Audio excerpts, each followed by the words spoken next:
It's November 24th, 1971.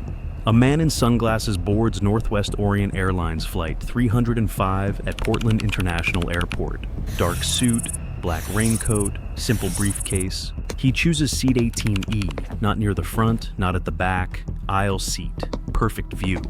He lights a cigarette, orders a bourbon and soda, waits calmly as the plane taxis for takeoff.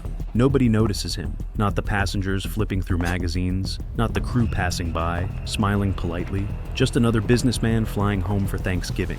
But the ticket in his pocket carries a name they'll never forget. D.B. Cooper. D.B. Cooper. D.B. Cooper. D.B. Cooper. 5 minutes after takeoff, he waves over the flight attendant, Florence Schaffner. She leans down, professional smile. He hands her a folded note. She slips it into her pocket, assuming another bored traveler flirting.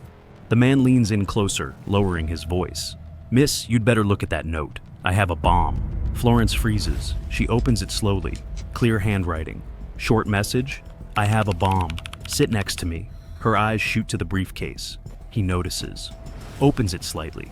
Just wires, batteries, red cylinders. Enough to make it clear he's serious. He closes it calmly, voice quiet but direct. "I want $200,000 in cash, 4 parachutes, and a refueling truck waiting in Seattle. No cops, no FBI. Follow instructions, and nobody gets hurt." Florence nods slowly, speechless. She moves unsteadily toward the cockpit. Behind her, the man takes another sip of bourbon, watching clouds drift by. He's not nervous, not rushed, because he knows something the FBI won't figure out for the next 50 years. He's about to pull off the only unsolved hijacking in American history.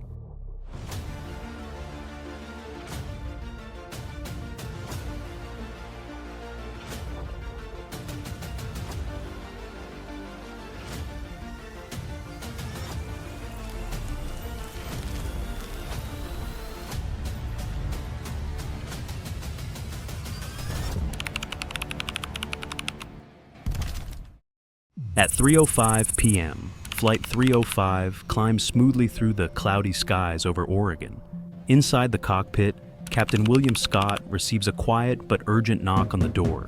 It's Florence Schaffner. Her eyes are wide, hands trembling slightly as she whispers nervously. "We've got a hijacker. Seat 18E says he has a bomb." Captain Scott freezes mid-sip. Decades flying, 0 hijackings. This shit just got real. He calmly radios Seattle-Tacoma Airport. Simple instructions, as instructed by the man. Meanwhile, in seat 18E, Dan Cooper sits perfectly still, watching the flight attendants whisper nervously in the front galley. Not glancing nervously over his shoulder, he's simply waiting, the cigarette between his fingers burning slowly into ash. The calmest person on the plane, by far, is the man holding the bomb. At 5:24 p.m., Seattle Airport radios back. The demands are ready. Cooper simply nods when informed. No sigh of relief, no flicker of triumph. "Get the passengers off first," he instructs softly. He hasn't hurt anyone. No shouting, no threats beyond the note. Almost polite, like it's a business negotiation. When Flight 305 touches down in Seattle, it's carefully guided to a far corner of the runway, out of sight from the terminal. From a distance, it looks ordinary enough. No flashing lights, no police cars, just a plane parked quietly in the darkness, engines idling softly. Outside, a Northwest Airlines employee walks cautiously towards the plane. He carries a heavy canvas bag filled with neatly bundled $20 bills, each serial number carefully recorded by the FBI, and 4 parachutes. Cooper watches, silent, unmoving, cash handed up. The passengers shuffle off calmly, confused, clueless to the danger. Only now, exiting into the cool Seattle evening, do whispers begin to spread. "Did you see that man at the back?" Door slams shut. It's just Cooper, 4 crew members, and a whole lot of tension now. Now alone, Cooper carefully checks the money, each bundle secure. He nods in satisfaction, then issues calm, precise instructions to Captain Scott. "Fly towards Mexico City. Keep the altitude below 10,000 feet. Keep the landing gear down and the cabin depressurized. And one more thing, keep the rear staircase open." Scott blinks in disbelief. That's not how a 727 is supposed to fly. Too low, too slow. 170 knots max. Cooper repeats it, calm, like he's ordering a coffee. He knows the plane's specs, knows the air stare's unique. Boeing 727-100, only commercial jet with a rear ramp that drops mid-flight, as Flight 305 lifts off again. Storm clouds roll in from the Pacific. Wind picks up, rain begins pattering against the windows. The cabin is cold. It's loud, filled with the rush of wind entering through the rear staircase. Open just as Cooper ordered, he calmly straps the cash to his waist, slips on one of the parachutes, and takes another drag from his cigarette. No hesitation, no panic, just absolute control. Outside, Washington's dense forests and raging rivers stretch out below. Dark, wild.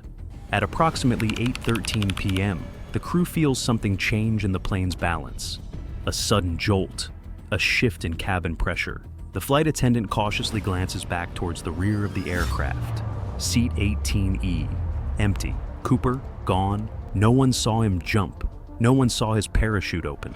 Beneath the plane lies a stormy wilderness stretching across hundreds of square miles, and somewhere in that stormy 25,000 square mile wilderness, between Ariel, Washington, and the Columbia River, a legend's born. But who was this man? How did he manage to pull off the most daring, mysterious crime in aviation history and vanish completely? The FBI had no idea, and soon they would realize that finding the calmest man on board was impossible, because he'd already become what the feds feared most, a ghost.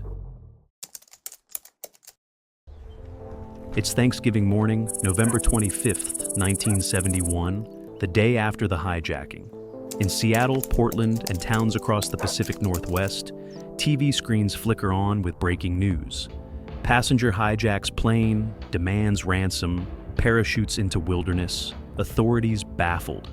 The FBI scrambles into action. Jets roar overhead.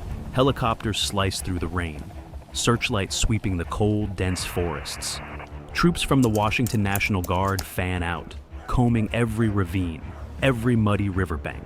Bloodhounds sniff, soldiers shout, but visibility, zero. The storm that night was brutal. Cold winds, heavy rain. Agents peer into an endless black forest, flashlights barely piercing the gloom. They find nothing. No parachute tangled in trees, no footprints, no body.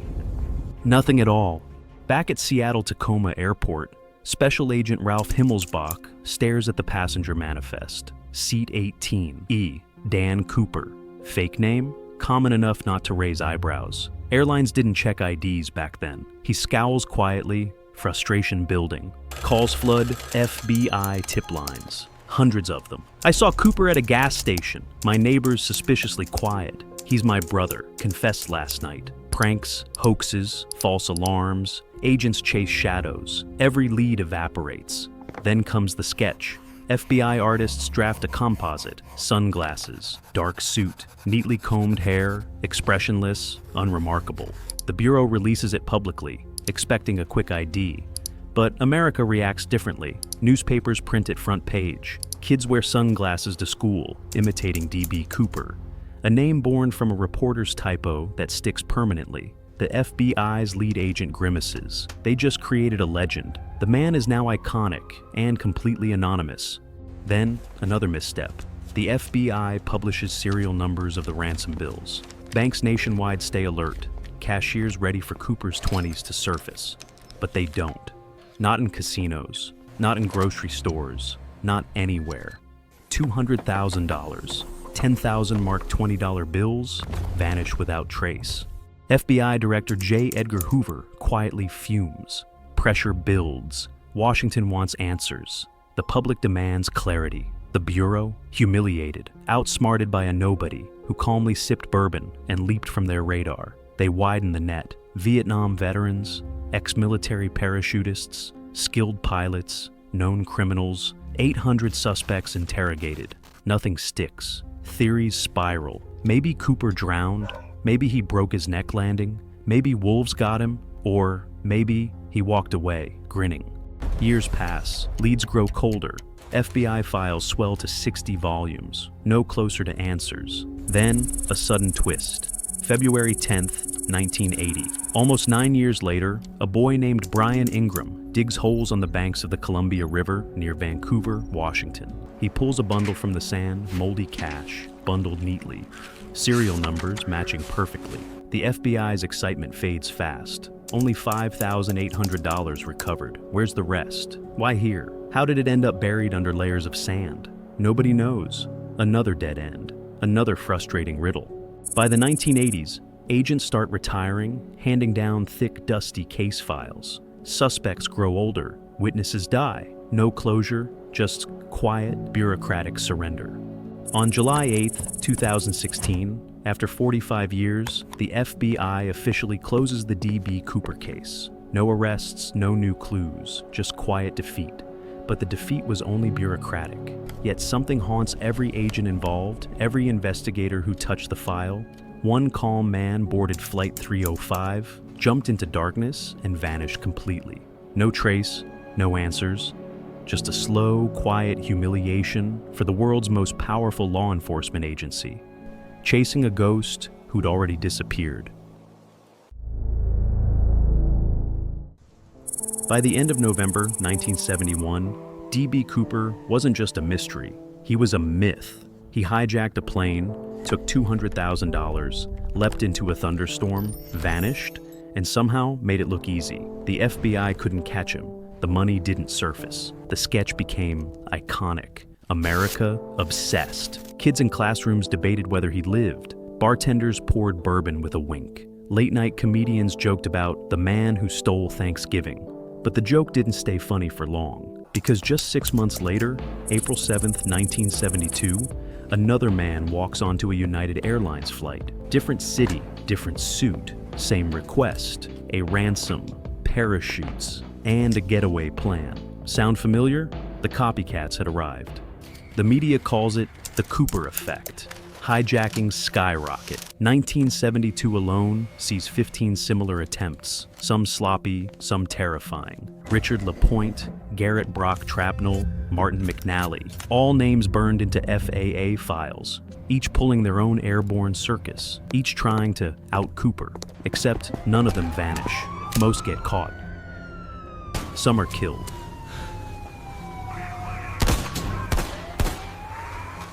One ends with a skydiving getaway that ends in faceplant into a barn. No myth, just broken bones. But Washington's patience running out. By late 72, the FAA isn't laughing. Neither is Congress. Airlines are losing millions. Insurance companies panic. Pilots refuse to fly certain routes. The public is spooked. If Cooper did it once, who's to stop the next guy? So, the government does what governments do when they're embarrassed. Overcorrect. Enter the Cooper clampdown. First, sky marshals on random flights. Second, passengers screened with metal detectors. Third, airports install closed-circuit surveillance. And finally, the Cooper vane, a mechanical device, cheap, simple, bolted to every Boeing 727. Its job? Prevent anyone from lowering the rear staircase mid-flight, a $12 part, to stop another $200,000 humiliation. The airlines hate it, delays pile up.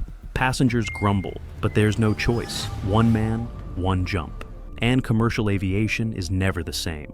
But the strangest twist, Cooper never asked for fame, never released a manifesto, never taunted the authorities. He didn't want to change the world. He just wanted out. No social media, no spotlight, no second act. Yet, in trying to disappear, he did something nobody else could. He broke the system. Hijackings would continue, security would tighten, air travel would change forever. But the original ghost, still out there, still nameless, still winning. And for the FBI, the airlines, and every copycat who ended up in cuffs, casts, or caskets, that was the real curse. Even after headlines faded, America's obsession refused to die. To vanish after the perfect crime wasn't just escaping justice, it was cheating mortality itself. And so, the theories multiplied like weeds in an unmarked grave. The copycat who almost won. Spring 1972. 5 months after Cooper's jump, FBI memos began circling one name with alarming frequency: Richard McCoy, a Vietnam vet and ice-calm helicopter pilot. The parallels were unnerving. He hijacked another 727 with the same bomb threat, same parachute demand, same ransom amount. Collected the cash, leaped into the Utah darkness, and almost vanished. But police caught him within 48 hours. Coincidence, McCoy claimed, even as his own FBI file declared. If he isn't Cooper, he's his damn twin. We know it was you, McCoy. Or should I say Cooper? Yet the math refused to align. McCoy was 29. Witnesses placed Cooper in his mid-40s. Fingerprints didn't match. DNA evidence evaporated. When McCoy later died in a prison shootout, agents could only shake their heads. Close enough to haunt them, not close enough to close the case. Then came the void that swallowed him. The darker possibility, Cooper never survived, that the storm over the Columbia River that night was too vicious, the wilderness too unforgiving, that his body now lay buried in mud, bones scattered by wolves across 25,000 square miles of primordial forest. But death left inconvenient questions. Where was the parachute that should have snagged in the pines? Where was the body that animals wouldn't consume entirely? And above all, where was the $200,000? Only one clue ever surfaced. 9 years later, a boy digging near the Columbia River unearthed $5,800 in marked 20s, still bundled, still silent. The rest remained swallowed by the land.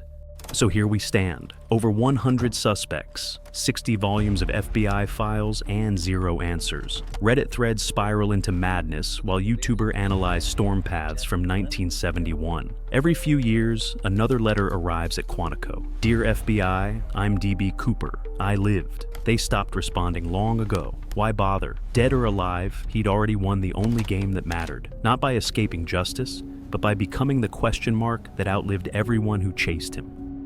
Most hijackers fade into footnotes of history books. But DB Cooper, he became something else entirely. A ghost who collected fan clubs like stray coins. You'll find him in Portland bars bearing his name, on parody song playlists, even as a plastic Funko Pop figurine, staring blankly from collector shelves. The New York Times nailed it. We've made a folk hero out of a criminal. Why does he endure?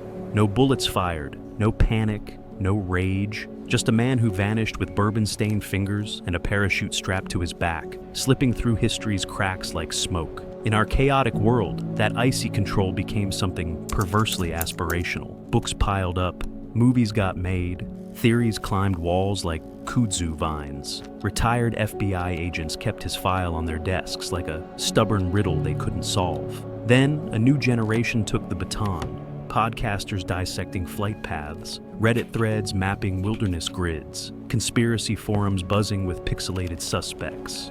Some swear he died in those woods.